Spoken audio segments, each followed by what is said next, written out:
ጥያቄ ቁጥር 1 በመጽሐፍ ቅዱስ በዕድሜ ትልቁ ሰው ማን ነው? ሀ አዳም፣ ለ ኖህ፣ ሐመርሃ ማቱሳላ፣ መ ሄኖክ።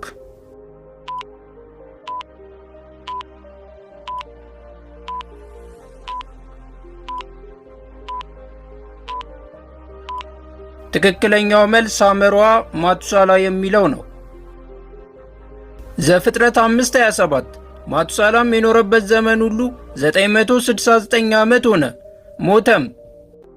ጥያቄ ቁጥር 2 የራእይ መጽሐፍን ሲጽፍ በፍጥሞ ደሴት የነበረው ሐዋርያ ማን ነው?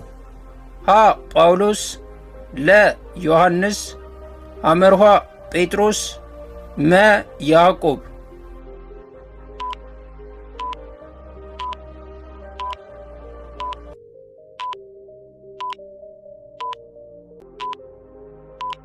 መልሱ ለዮሐንስ የሚለው ነው። ራእይ 1:9 እኔ ወንድማችሁ የሆንሁ ከእናንተም ጋር አብሬ መከራውንና መንግሥቱን የኢየሱስ ክርስቶስንም ትዕግሥት የምካፈል ዮሐንስ ስለ እግዚአብሔር ቃልና ስለ ኢየሱስ ምስክር ፍጥሞ በምትባል ደሴት ነበርኩ። ጥያቄ ቁጥር 3 ኢየሱስ ሕፃን እያለ ሊገለው የነበረው ንጉሥ ማን ነበር?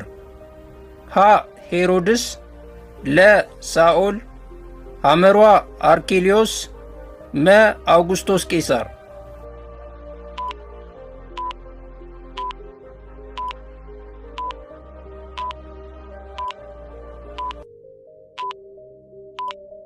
መልሱ ሀ ሄሮድስ የሚለው ነው። ማቴዎስ 2:13 እነርሱም ከሄዱ በኋላ እነሆ የጌታ መልአክ በሕልም ለዮሴፍ ታይቶ ሄሮድስ ሕፃኑን ሊገለው ይፈልገዋልና ተነሳ፣ ሕፃኑንና እናቱንም ይዘ ወደ ግብፅ ሽሽ፣ እስክነግርህም ድረስ በዚያ ተቀመጥ አለው። ጥያቄ ቁጥር 4 የሊቀ ካህናቱን ባሪያ ጆሮ የቆረጠው ደቀ መዝሙር ማን ነው? ሀ ዮሐንስ፣ ለ ጴጥሮስ፣ ሐመርሃ ያዕቆብ፣ መ ይሁዳ።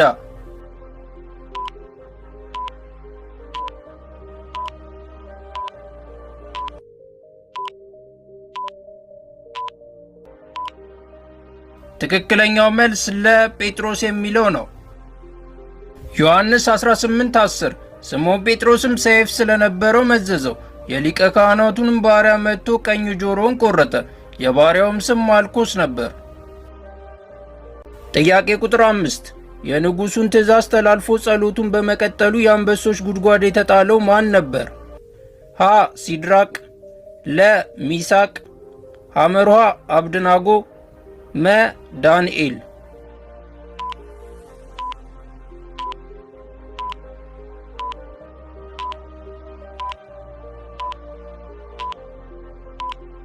መልሱ መ ዳንኤል የሚለው ነው። ዳንኤል 6:16 የዚያን ጊዜም ንጉሡ አዘዘ፣ ዳንኤልንም አምጥተው በአንበሶች ጉድጓድ ጣሉት።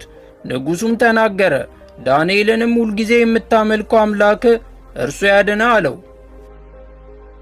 ጥያቄ ቁጥር 6 በውሃ ላይ እየተራመደ ወደ ኢየሱስ የሄደው የትኛው ደቀ መዝሙር ነው? ሀ ዮሐንስ፣ ለ ያዕቆብ፣ ሐመርሃ ጴጥሮስ፣ መ እንድርያስ።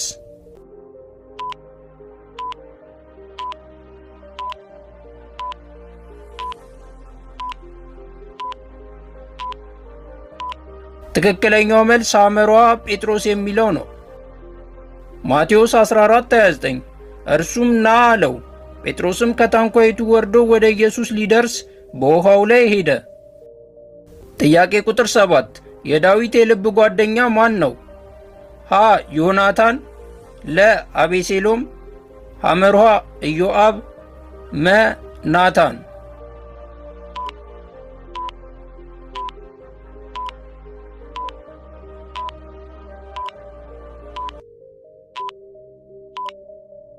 መልሱ ሀ ዮናታን የሚለው ነው። አንደኛ ሳሙኤል 18:3 ዮናታንም እንደ ነፍሱ ስለወደደው ከዳዊት ጋር ቃል ኪዳን አደረገ። ጥያቄ ቁጥር 8 ዳዊት ጎልያድን ለመፋለም ስንት ድንጋዮችን ነበር የወሰደው? ሀ 5፣ ለ 3፣ ሐመርሃ 4፣ መ 1።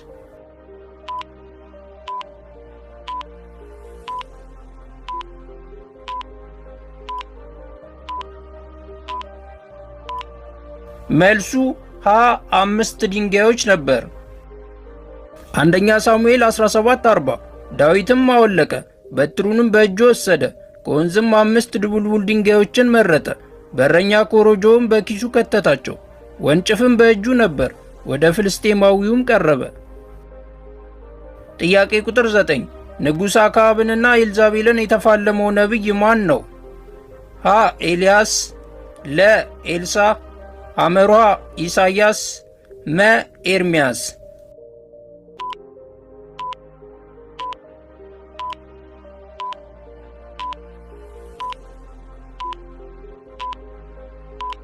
ትክክለኛው መልስ ሀ ኤልያስ የሚለው ነው። አንደኛ ነገሥት 18:18 ኤልያስም እስራኤልን የምትገለባብጡ የእግዚአብሔርንም ትእዛዝ ትታችሁ በአሊምን የተከተላችሁ አንተና የአባት ቤት ናችሁ እንጂ እኔ አይደለሁም። ጥያቄ ቁጥር 10 ኤልያስን የተካው ነቢይ ማን ነው? ሀ ኤልሳዕ፣ ለ ኢሳይያስ፣ ሐመርሃ ኤርምያስ፣ መ ሕዝቅኤል።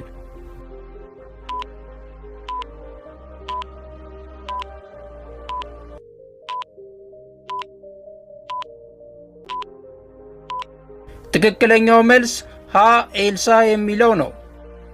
ሁለተኛ ነገሥት 2:9-15 ከተሻገሩም በኋላ ኤልያስ ኤልሳዕን ከአንተ ሳልወሰድ አደርግልህ ዘንድ የምትሻውን ለምን አለው። ኤልሳዕም መንፈስህ በእኔ ላይ 2 እጥፍ ይሆን ዘንድ እለምንሃለሁ አለ።